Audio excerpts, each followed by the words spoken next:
இயல் 4ல் 6ஆம் வகுப்புல இயல் 4ல் கல்வி கண் திறந்தவர் பார்ட் 3 வந்து உரைநடை உலகம் பார்க்க போறோம்.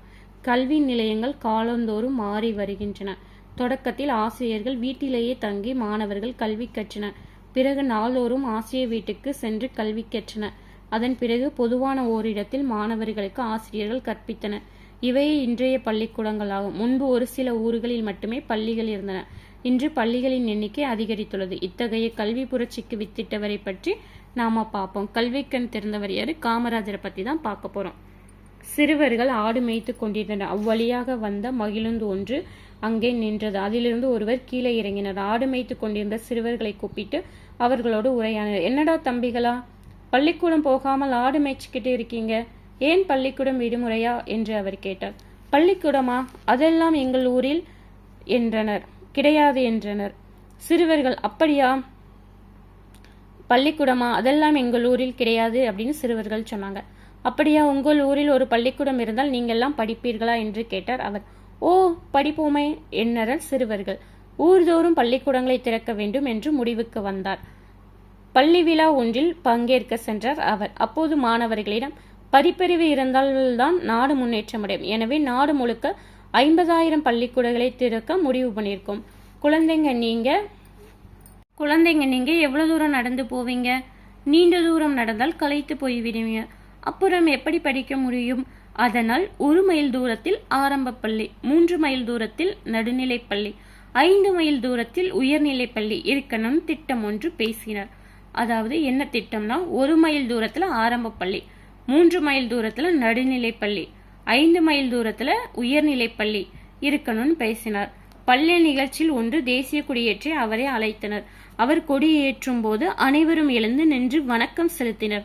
அப்போது மாணவன் ஒருவன் மயங்கி விழுந்தான். அனைவரும் பதற்றம் அடைந்தனர். தண்ணீர் தெளித்து அவனை எழுப்பினர். மயக்கம் தெளிந்த சிறுவனிடம் அவர் காலையில் சாப்பிட்டாயா என்று கேட்டார். அவன் எதுவும் சாப்பிடவில்லை என்றான். அதற்கு அவர் ஏன் என்று கேட்டார். மாணவன் சாப்பிட எதுவும் இல்லை என்று பதில் கூறினான்.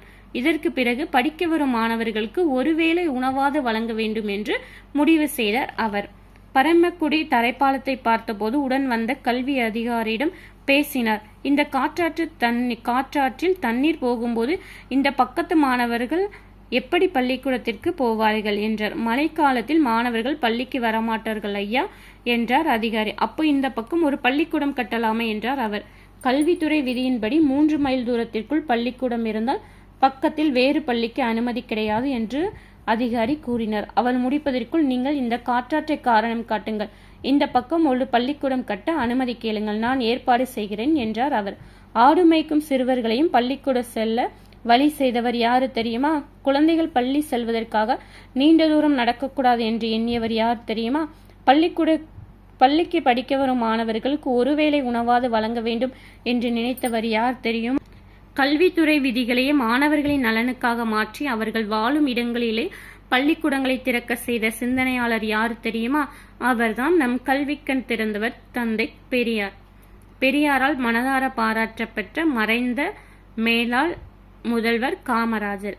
ஆமா, காமராஜரை கல்விக்கண் திறந்தவர் அப்படின்னு சொன்னது யாருன்னா பெரியார் தான். அவருடைய சிறப்பு பெயர்கள் என்னன்னு பார்ப்போமா?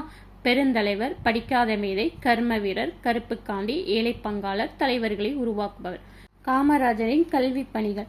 காமராஜர் முதலமைச்சராக பதவியேற்ற நேரத்தில் ஏறக்குறைய 6,000 தொடக்க பள்ளிகள் மூடப்பட்டிருந்தன. அவற்றை உடனடியாக திறக்க ஆணையிட்டார். மாநிலம் முழுவதும் அனைவருக்கும் இலவச கட்டாய கல்விக்கான சட்டத்தை ஏற்றி தீவிரமாக நடைமுறைப்படுத்தினார். மாணவர்கள் பசியின்றி படிக்க மதிய உணவு திட்டத்தை கொண்டு வந்தார். மதிய உணவு திட்டத்தை கொண்டு வந்தது யாரு? காமராஜர் தான். பள்ளிகளில் ஏற்றத்தாழ்வின்றி குழந்தைகள் கல்வி கற்க சீருடை திட்டத்தையும் அறிமுகம் செய்தார். பள்ளிகளின் வசதிகளை பெருக்க பள்ளி சீரமைப்பு மாநாடுகள் நடத்தினர். மாணவர்கள் உயர்கல்வி பெற பொறியியல் கல்லூரிகள், மருத்துவக் கல்லூரிகள், கால்நடை மருத்துவக் கல்லூரி, ஆசிரியர் பயிற்சி கல்லூரி ஆகியவற்றை புதிதாக தொடங்கினர். தமிழ்நாட்டில் பல கிளை நூலகங்களை தொடங்கினார். இவ்வாறு கல்வி புரட்சிக்கு வித்திட்டவரை காமராஜர் தான். மதுரை பல்கலைக்கழகத்திற்கு மதுரை காமராஜர் பல்கலைக்கழகம் அப்படின்னு பெயர் சூட்டப்பட்டது. காமராஜருக்கு பெயர் செய்யப்பட்ட சிறப்புகள் என்னன்னு பார்த்தோம்னா, நடுவண் அரசு 1976ஆம் ஆண்டு பாரத ரத்னா விருது வழங்கியது. காமராஜர் வாழ்ந்த சென்னை இல்லம், விருதுநகர் இல்லம் ஆகியன அரசுடைமையாக்கப்பட்டு நினைவில்லங்களாக மாற்றப்பட்டன. சென்னை மெரினா கடற்கரையில் சிலை அவருக்கு வச்சிருக்காங்க. சென்னையில் உள்ள உள்நாட்டு விமான நிலையத்திற்கு காமராஜர் பெயர் சூட்டப்பட்டுள்ளது. கன்னியாகுமரியில் காமராஜருக்கு மணிமண்டபம் 2/10/2000 அமைக்கப்பட்டது. மணிமண்டபம் எப்போ 2/10/2000. ஆண்டுதோறும் காமராஜர் பிறந்த நாள் அன்று ஜூலை 15ஆம் நாள் கல்வி வளர்ச்சி நாளாக கொண்டாடப்படுகிறது. அப்ப கல்வி வளர்ச்சி நாள் என்னது? ஜூலை 15. யாரோட பிறந்த நாள்? காமராஜரோட பிறந்த நாள். புக் பேக் பாப்போமா. பள்ளிக்கூடம் செல்லாததற்கு ஆடு வைக்கும் சிறுவர்கள் கூறிய காரணம், ஊர்ல பள்ளிக்கூடம் இல்லை. பசியின்றினா பசி பிளஸ் இன்றி. படிப்பறிவுனா படிப்பு பிளஸ் அறிவு. காடு பிளஸ் ஆறுனா காட்டாறு. குழந்தைகள் பள்ளியில் ஏற்றத்தாழ்வின்றி படிக்க சீருடை திட்டத்தை தானே அறிமுகப்படுத்தினாரு. காமராஜரை கல்விக்கண் திறந்தவர் என மனதார பாராட்டியவர் பெரியார்.